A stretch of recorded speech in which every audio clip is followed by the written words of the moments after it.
Every story has a beginning, and in this video, I'll be summarizing some of the major events from Act 1 of our campaign in the verse. In the background, you'll also be seeing several images of some of the maps that we've used throughout our campaign, maybe even recognizing some of your favorites.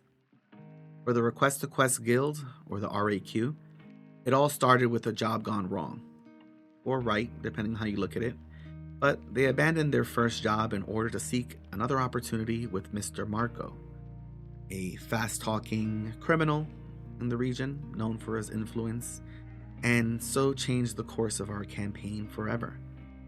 Soon after, they met all kinds of strange people in the region, like Lucy, a vampire who lived alone and just wanted to make pancakes.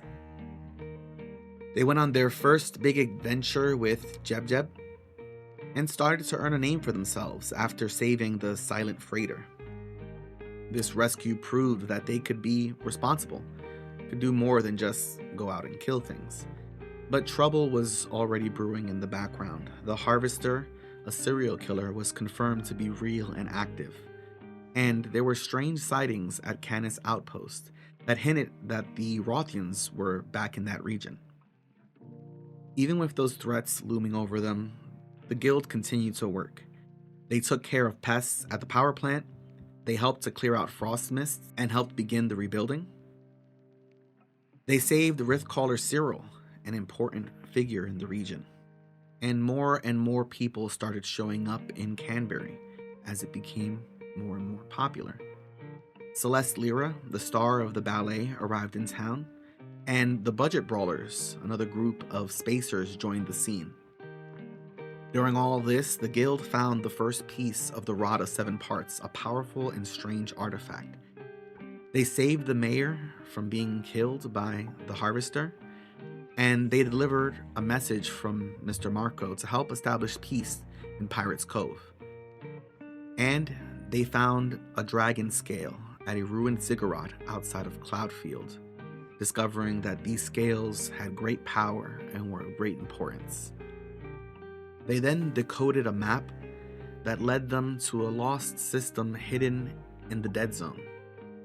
They found Lady Maritha lost in the woods and brought her back to safety, and soon after, Frost Mist reopened completely. Around this time, the town of Canberry continued to grow. The guild continued to help invest in the infrastructure and made upgrades that helped everyone in the city. They rescued Little Ricky, the town's painting chimpanzee, and helped the hidden people of the Soto Verde. They explored the chasm for the first time, and they met a strange AI on their ship who was named by one of the party members Lancelot, and visited the vacation planet Paradise 1. During the winter festival, things went wrong and the snowman turned violent and attacked everyone, but the RAQ was there to save the day. Later on, they helped coalition forces trapped during a battle. Canberry continued to grow, but the Harvester struck again, attacking the mayor during a local celebration.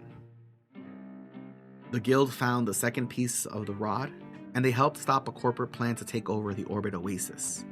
The living voice Thea set a trap for her estranged husband Eli, and Mitchie began training various members of the guild, preparing them for bigger threats. The guild helped Lucy escape the Dark Council and made contact with the druids who called themselves the Coringa. The party met Borin the Turtle and confronted the SBL, the Starbound Legion, directly. They helped Apophis Roy, they delivered supplies to Jormund, and Oz learned more about Throry's past as a prince. They entered Azeron's temple to secure a spot on its leaderboards, and even snuck into the Palace of Night to reunite the estranged brothers. At the Flowers of Attilian Festival, they danced in the moonlight. They battled at Pirates Cove and stood in battle with the Coalition once again. In the Shellbound Vaults, they found secrets related to the history of the verse, and they even entered the strange tower of the TikTok Man. They later returned to the vaults and faced a powerful Sphinx. Cloudfield concluded its construction, opening to a world fair, inviting people from all over the verse to visit.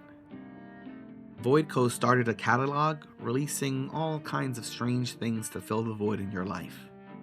The guild visited a planet in the Dead Zone, where the people still spoke the ancient Kuringa language, and where the city was populated by fiends. Tragedy struck when the mayor was finally killed in a maritime accident, and shortly after, Mayor Marco was selected to lead Canberry. Then, a disaster struck Cloudfield as an earthquake opened the catacombs and flooded Cloudfield's streets with shadows. And in the midst of the chaos, the priests and clergy of the city abandoned their posts and joined these shadow figures.